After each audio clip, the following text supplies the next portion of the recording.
സ്കൂളൊക്കെ തുറക്കാറായില്ലേ? ഇതുപോലുള്ള customised name slip എങ്ങനെയാണ് ചെയ്യുന്നതെന്ന് നോക്കിയാലോ?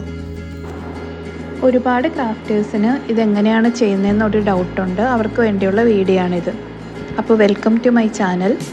നമുക്ക് നേരെ വീഡിയോയിലേക്ക് പോകാം. കസ്റ്റമൈസ്ഡ് ആയിട്ടുള്ള നെയിം സ്ലിപ്പ് ചെയ്യാൻ വേണ്ടി നമ്മൾ യൂസ് ചെയ്യുന്നത് ക്യാൻവ ആപ്പാണ്. അപ്പോൾ ക്യാൻവ ആപ്പ് ഓപ്പൺ ചെയ്യുക. ഏറ്റവും താഴെയായിട്ട് കാണുന്ന purple colour plus button click ചെയ്യുമ്പോൾ നമുക്കൊരു കസ്റ്റം സൈസിൽ ഡോക്യുമെൻ്റ് ക്രിയേറ്റ് ചെയ്യാനുള്ള ഓപ്ഷനാണ് വരുന്നത്. അപ്പോൾ ഞാനിവിടെ വിഡ്ത്ത് 8ഉം ഹൈറ്റ് 5 സെൻറ്റിമീറ്ററുള്ള ഒരു ഡോക്യുമെൻ്റ്, അതായത് ഒരു ടെംപ്ലേറ്റാണ് ക്രിയേറ്റ് ചെയ്തത്. അപ്പോൾ ഇതാണ് നെയിം സ്ലിപ്പിൻ്റെ സൈസ്. ഞാൻ സാധാരണ യൂസ് ചെയ്യാറുള്ളത് 8x5 ആണ്. അപ്പോൾ അതിലേക്ക് നമുക്ക് ആദ്യം ബാക്ക്ഗ്രൗണ്ടാണ് ആഡ് ചെയ്യേണ്ടത്. ആ വൈറ്റ് കളറിൽ നമുക്ക് റീപ്ലേസ് ചെയ്ത് ഒരു ബാക്ക്ഗ്രൗണ്ട് കൊടുക്കാനുള്ള ഓപ്ഷൻ ഉണ്ട്. അപ്പോൾ താഴെ റീപ്ലേസ് കൊടുത്തിട്ട് അതിൽ ബാക്ക്ഗ്രൗണ്ട് നമ്മൾ ആദ്യം സെലക്ട് ചെയ്ത് മാറ്റും. ശേഷം അടുത്തത് നമ്മൾ എലമെൻറ്റ്സിൽ പോയിട്ട് അവിടെ ഷേപ്സിലുള്ള റെക്റ്റാങ്കിളിൻ്റെ തൊട്ട് ചേർന്ന് എടുക്കുന്ന ആ കോർണറെല്ലാം റൗണ്ടായിട്ടുള്ള റെക്റ്റാങ്കിൾ, അതാണിപ്പോൾ ഞാൻ സെലക്ട് ചെയ്തിട്ടുള്ളത്. കോർണറെല്ലാം റൗണ്ടായിട്ടുള്ള റെക്റ്റാങ്കിൾ സെലക്ട് ചെയ്യുക. അത് നമ്മുടെ നെയിം സ്ലിപ്പിലേക്ക് ആവശ്യമുള്ള സ്ഥലത്തേക്ക് നല്ല രീതിയിൽ ഡ്രാഗ് ചെയ്ത് വയ്ക്കുക. അപ്പോൾ ഈ ഒരു ഷേപ്പിൻ്റെ ഉള്ളിലാണ് നമ്മുടെ കുട്ടികളുടെ ഡീറ്റെയിൽസ്, നെയിം, ക്ലാസ്, സബ്ജക്റ്റ്, അങ്ങനത്തെ ഡീറ്റെയിൽസ് എല്ലാം ആഡ് ചെയ്യുന്നത്. അതിനുശേഷം ഫോട്ടോ ആഡ് ചെയ്യാൻ വേണ്ടി വീണ്ടും എലമെൻറ്റ്സിൽ പോയിട്ട് റെക്റ്റാങ്കിൾ ഫ്രെയിം എന്ന് ടൈപ്പ് ചെയ്ത് കൊടുക്കുക. റെക്റ്റാങ്കിൾ ഫ്രെയിം എന്ന് ടൈപ്പ് ചെയ്ത് കൊടുക്കുമ്പോൾ ഒരുപാട് റെക്റ്റാങ്കിൾ ഫ്രെയിംസ് വരും. അതിനകത്തുനിന്ന് നമുക്ക് ആവശ്യമുള്ള റെക്റ്റാങ്കിൾ ഫ്രെയിം ഏതാണോ അതാണ് നമ്മൾ സെലക്ട് ചെയ്യേണ്ടത്. എൻ്റെ നെറ്റ് കുറച്ച് സ്ലോ ആണ്, അതുകൊണ്ടാണ് ലോഡ് ആവാത്തത്. അപ്പോൾ നമുക്ക് ആവശ്യമുള്ള റെക്റ്റാങ്കിൾ ഫ്രെയിം നമ്മൾ സെലക്ട് ചെയ്ത് ആ ഫ്രെയിമും ഡ്രാഗ് ചെയ്ത് കറക്റ്റ് പൊസിഷനിലേക്ക് വയ്ക്കുക. റെക്റ്റാങ്കിൾ തന്നെ സെലക്ട് ചെയ്യണമെന്നില്ല. ചിലവർക്ക് റൗണ്ട് ആവാം, ചിലർക്ക് വേറെ എന്തെങ്കിലുമൊക്കെ ഷേപ്പ് ഇഷ്ടമുള്ള ആൾക്കാരുണ്ടാവും. അവർക്ക് ഏത് ഷേപ്പാണോ ഇഷ്ടം ആ ഷേപ്പ് സെലക്ട് ചെയ്ത് അത് കറക്റ്റ് പൊസിഷനിൽ ഡ്രാഗ് ചെയ്ത് വയ്ക്കുക. ഇനി നമുക്ക് അതിലേക്ക് കുട്ടിയുടെ ഫോട്ടോയാണ് ആഡ് ചെയ്ത് കൊടുക്കേണ്ടത്. നമ്മൾ അപ്ലോഡ്സിൽ അല്ലെങ്കിൽ ക്യാമറ റോളിൽ പോയിട്ട് ആ പിക്ക് അതിലേക്ക് ആഡ് ചെയ്ത് കൊടുക്കുക. അടുത്തതായിട്ട് നമ്മൾ കുട്ടിയുടെ ഡീറ്റെയിൽസ് ആണ് ഫില്ല് ചെയ്യാൻ പോകുന്നത്. താഴെ ടെക്സ്റ്റിൻ്റെ ഐക്കണുണ്ട്, ഒരു ടി എന്ന് പറഞ്ഞ ഐക്കണുണ്ട്. ആ ഐക്കൺ ക്ലിക്ക് ചെയ്ത് ഒരു ടെക്സ്റ്റ് ബോക്സ് സെലക്ട് ചെയ്ത് അതിൽ നമുക്ക് ആവശ്യമുള്ള കാര്യങ്ങളെല്ലാം നമ്മൾ ടൈപ്പ് ചെയ്തെടുക്കുക. ഞാനെല്ലാം സിംഗിൾ ടെക്സ്റ്റ് ആയിട്ടാണ് സെലക്ട് ചെയ്തെടുക്കുന്നത്. ചിലർ ഒരു ടെക്സ്റ്റ് ബോക്സ് തന്നെ സെലക്ട് ചെയ്ത് അതിൽ താഴേക്കായിട്ട് എല്ലാം കൊടുക്കുന്ന ആൾക്കാരുണ്ട്. പക്ഷെ അതിനേക്കാളും കുറച്ചുകൂടി നമുക്ക് എന്തെങ്കിലും ഒരു ചേഞ്ചസ് വരുത്തണമെങ്കിൽ കുറച്ചുകൂടി എളുപ്പം ഇങ്ങനെ സിംഗിൾ ടെക്സ്റ്റായിട്ട് കൊടുക്കുന്നതായിരിക്കും. അപ്പോൾ സിംഗിൾ ടെക്സ്റ്റ് എടുക്കുക. Name, standard, division, roll number, subject, school, ഇത്രയാണ് കൊടുക്കാറ് നെയിം സ്ലിപ്പിൽ. ഇനി വേറെ എന്തെങ്കിലും ആഡ് ചെയ്യണം അല്ലെങ്കിൽ അഡീഷണലായിട്ട് എന്തെങ്കിലും ആഡ് ചെയ്യണം, ഇതിൽ നിന്ന് എന്തെങ്കിലും ഒഴിവാക്കണം എന്നുണ്ടെങ്കിൽ നമുക്കതങ്ങനെ ചെയ്യാവുന്നതാണ്. അത് ഓരോരുത്തർക്കും അവരുടേതായ രീതിക്ക് കസ്റ്റമൈസ് ചെയ്തെടുക്കാവുന്നതാണ്. അപ്പോൾ എല്ലാ ഡീറ്റെയിൽസും നമ്മൾ കറക്റ്റായിട്ട് അലൈൻ ചെയ്ത് വയ്ക്കുക. ശേഷം ഇതിൽ നെയിമും സ്കൂളും, ആ 2 പോർഷനാണ് ഞാൻ ബോൾഡായിട്ട് കൊടുക്കാറ് സാധാരണ. കുട്ടിയുടെ നെയിം അത്യാവശ്യം ബോൾഡായിട്ട് നല്ല വലുപ്പത്തിൽ കൊടുക്കുക. അതുപോലെ തന്നെ സ്കൂളും കുറച്ച് ബോൾഡായിട്ട് കൊടുക്കുക.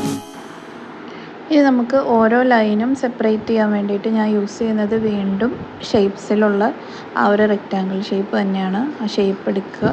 ഇതാ എല്ലാ ലൈനിലും ഇതുപോലെ ഒരു വൈറ്റ് കളറ് നീളത്തിന് കൊടുക്കുന്നുണ്ട്. അത് എല്ലാ ലൈനും തമ്മിൽ സെപ്പറേറ്റ് ചെയ്യാൻ വേണ്ടിയിട്ടാണ്.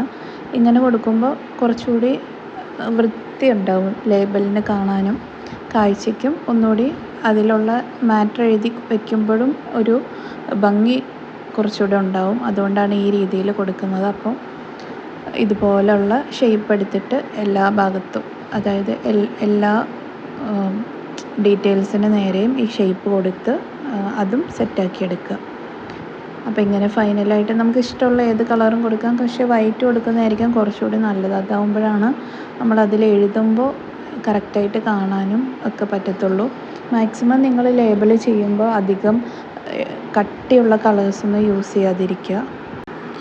അങ്ങനെ ഇപ്പോൾ കംപ്ലീറ്റ് ആയിട്ടുണ്ട്. ഇനി ചില കുട്ടികൾക്ക് ഇതുപോലുള്ള കാർട്ടൂൺ ക്യാരക്ടേഴ്സ് അങ്ങനത്തെയൊക്കെ ലേബലിൽ ആഡ് ചെയ്യുന്നതിനോടായിരിക്കും താല്പര്യം. അങ്ങനെയുള്ളവർക്ക് ഇതുപോലുള്ള സ്റ്റിക്കേഴ്സ് ഞാനിപ്പോൾ ഇത് ബാക്ക്ഗ്രൗണ്ട് റിമൂവ് ചെയ്തിട്ടാണ് ആഡ് ചെയ്യുന്നത്. ഇത് ബാക്ക്ഗ്രൗണ്ട് റിമൂവ് ചെയ്യുന്നത് എങ്ങനെയാണെന്നൊന്നും പറയേണ്ട ആവശ്യമില്ലെന്ന് തോന്നുന്നു. ബാക്ക്ഗ്രൗണ്ട് റിമൂവ് ചെയ്ത് ഇതുപോലെ സ്റ്റിക്കർ ആഡ് ചെയ്യണമെങ്കിൽ അങ്ങനെ ആഡ് ചെയ്ത് കൊടുക്കുക. ശേഷം ഇത് സേവ് ചെയ്യുക. ഇനി നെയിം സ്ലിപ്പ് എങ്ങനെയാണ് നമ്മളത് അറേഞ്ച് ചെയ്ത് പ്രിൻ്റ് എടുക്കുന്നതെന്നാണ് നോക്കുന്നത്. അതിനു വേണ്ടി നമ്മൾ വീണ്ടും ഹോമിൽ പോയി ഒരു A3 ഡോക്യുമെൻ്റ് സെലക്ട് ചെയ്യുക. അതിലേക്ക് നമ്മളിപ്പോൾ റെഡിയാക്കി വെച്ചിട്ടുള്ള ഗാലറി സേവ് ചെയ്ത് വെച്ചിട്ടുള്ള ആ നെയിം സ്ലിപ്പാണ് ആഡ് ചെയ്യുന്നത്. അത് ആഡ് ചെയ്യുക. ഞാൻ ലാൻഡ്സ്കേപ്പ് മോഡിലാണ് സാധാരണ അറേഞ്ച് ചെയ്യാറ്. അപ്പോൾ ഇതിങ്ങനെ ആഡ് ചെയ്ത ശേഷം അതിൻ്റെ കോപ്പി എടുത്ത് താഴേക്ക് ഓരോരോ കോപ്പികളെടുത്ത് സെറ്റ് ചെയ്ത് വെക്കലാണ്. ഇങ്ങനെ കോപ്പി എടുത്ത് സെറ്റ് ചെയ്യുമ്പോൾ നമുക്ക് കറക്റ്റ് എണ്ണം കിട്ടുന്നില്ലെങ്കിൽ സൈസ് കുറച്ചുകൂടി അഡ്ജസ്റ്റ് ചെയ്യുക. എനിക്ക് സാധാരണ ഒരു A3 ഷീറ്റിൽ 30 നെയിം സ്ലിപ്പാണ് പ്രിൻ്റ് കിട്ടാറുള്ളത്. അപ്പോൾ ഇങ്ങനെ അഡ്ജസ്റ്റ് ചെയ്ത് വെക്കലാണ്. അപ്പോൾ റോ വൈസിൽ 5ഉം കോളം വൈസിൽ 6ഉമാണ് ഞാൻ അതായത് ഞാൻ അങ്ങനെയാണ് സെറ്റ് ചെയ്ത് വെക്കാറ്. ഇനി ഇപ്പോൾ ഒരു കോളം സെറ്റ് ചെയ്തിട്ടുണ്ട്. ആ കോളം സെറ്റ് ചെയ്ത് കഴിയുമ്പോൾ നമുക്കിതുപോലെ എല്ലാം കൂടി ഒന്നിച്ച് സെലക്ട് മൾട്ടിപ്പിൾ എന്ന് പറഞ്ഞ കമാൻഡ് കൊടുത്ത് ഒന്നിച്ച് സെലക്ട് ചെയ്ത് നമുക്കത് ഗ്രൂപ്പ് ചെയ്തിട്ട് ഇങ്ങനെ അടുത്ത കോളത്തിലേക്ക് കൊടുക്കാവുന്നതാണ്. അതാകുമ്പോൾ ഓരോ പീസും നമ്മൾ കോപ്പി ചെയ്യുന്നതിനേക്കാളും കുറച്ചുകൂടി സമയം ലാഭമുണ്ട്. അപ്പോൾ ഫൈനലായിട്ട് ഇങ്ങനെയാണ് ഔട്ട്പുട്ട് വരുന്നത്. ഇങ്ങനെ എല്ലാം സെറ്റ് ചെയ്ത് PDF ആയിട്ടാണ് നമ്മളതിനെ പ്രിൻ്റ് എടുക്കുക.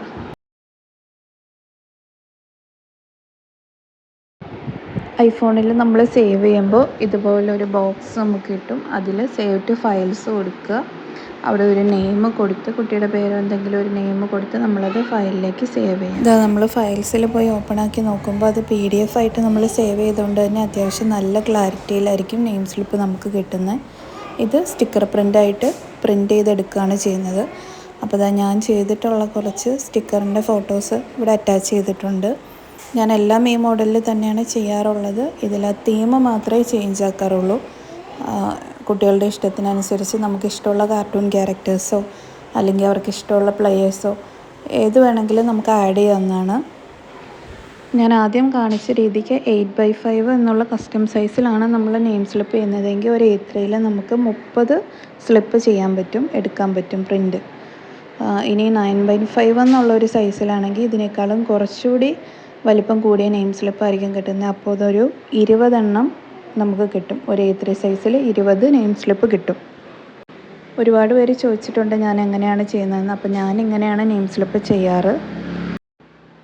അപ്പോൾ വീഡിയോ എല്ലാവർക്കും ഇഷ്ടമായെങ്കിൽ എൻ്റെ ചാനലൊന്ന് സബ്സ്ക്രൈബ് ചെയ്യുക. ഇതുപോലത്തെ ട്യൂട്ടോറിയൽ വീഡിയോസ് വേണമെന്നുണ്ടെങ്കിൽ കമൻറ്റ് ബോക്സിൽ ഒന്ന് കമൻറ്റ് ചെയ്യുക.